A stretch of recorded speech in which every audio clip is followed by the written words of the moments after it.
ধরুন ঢাকার ফার্মগেটে একটি পারমাণবিক বোমা পড়ল। বলাই বাহুল্য ব্যস্ত শহরের চঞ্চলতা নিঃশেষ হয়ে যাবে মুহূর্তেই। বলা হয়ে থাকে পারমাণবিক বোমার আঘাতে কোনো কিছু বুঝে ওঠার আগেই ভস্ম হয়ে যায় সবকিছু। ধরা যাক আপনি বিস্ফোরণ স্থল থেকে বেশ দূরে আছেন, কিন্তু তাতেও কি পারমাণবিক বোমার প্রভাব থেকে রক্ষা পাবেন? প্রশ্ন হচ্ছে, বিস্ফোরণের ঠিক কতটা দূরত্বে থাকলে আপনি নিরাপদ? 1945 সালের হিরোশিমা নাগাসাকির ঘটনা আমরা সবাই জানি। ফ্যাটম্যান আর লিটল বয়ের আঘাতে জাপানের এই দুটি শহরে প্রাণ হারায় 2 লাখেরও বেশি নিরীহ মানুষ। যুগ বদলেছে, প্রযুক্তির উন্নয়ন এখন দ্রুত গতিতে বাড়ছে। সেই সাথে বাড়ছে পারমাণবিক অস্ত্র ব্যবহারের ঝুঁকি। বিশ্বে এখন মজুদ পারমাণবিক অস্ত্রের সংখ্যা 13,000-এরও বেশি। আধুনিক পারমাণবিক বোমাগুলো ফ্যাটম্যান বা লিটল বয়ের থেকেও 60 গুণ বেশি শক্তিশালী। বর্তমানে 1 গিগাটনের চেয়েও বেশি শক্তিশালী পারমাণবিক বোমা তৈরি হচ্ছে। ধরা যাক উত্তেজনাকর কোনো পরিস্থিতিতে কোথাও 1 মেগাটনের পারমাণবিক বোমা বিস্ফোরিত হলো। তৎক্ষণাৎ 1 সেকেন্ডের আগেই তৈরি হবে বিশাল আগুনের বলয়, যার ব্যাসার্ধ হবে প্রায় 2 থেকে 3 কিলোমিটার।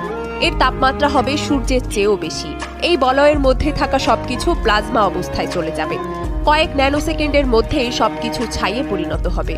একটা উত্তপ্ত কড়াইয়ের মধ্যে 1 ফোঁটা পানি ফেললে যেমন সিজলের মতো শব্দ হয়, আর তার পরপরই পানি উবে যায়, ঠিক তেমন।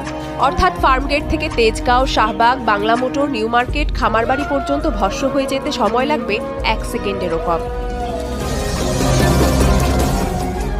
এ তো গেল প্রথম ধাপ।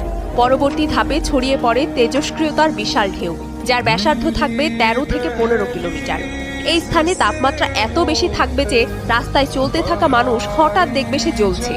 মোহাম্মদপুর, মিরপুর, খিলগাঁও, রামপুরা, মহাখালী, উত্তরা পর্যন্ত ছড়িয়ে পড়বে আগুন।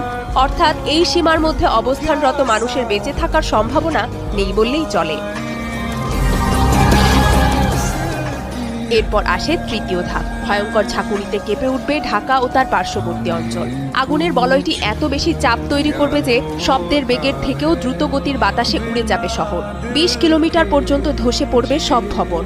ধরুন বিস্ফোরণের জায়গা থেকে 20 কিলোমিটার দূরে কেউ জানালার পাশে দাঁড়িয়েছিল, হয়তো কিছু ঘটছে ভেবে ক্যামেরাটা বের করেছে মাত্র। ছবি তোলার বাটনে ক্লিক করার আগেই সব ধ্বংস হয়ে যাবে। দূরত্বের সাথে ঝাঁকুনি বা বিস্ফোরণের প্রভাব কমে আসলেও এই এলাকার মধ্যে থাকা তেল ও গ্যাসের পাম্পগুলো যেন আগুনে ঘি ঢালার মতো অবস্থা তৈরি করবে। এ সময় তৈরি হবে মাশরুমের মতো মেঘ। কার্বন কণায় ছেয়ে যাবে পুরো আকাশ। শুধু তাৎক্ষণিক মৃত্যু নয়, পারমাণবিক বোমা বিস্ফোরণ হতে পারে লক্ষ লক্ষ মানুষের মৃত্যুর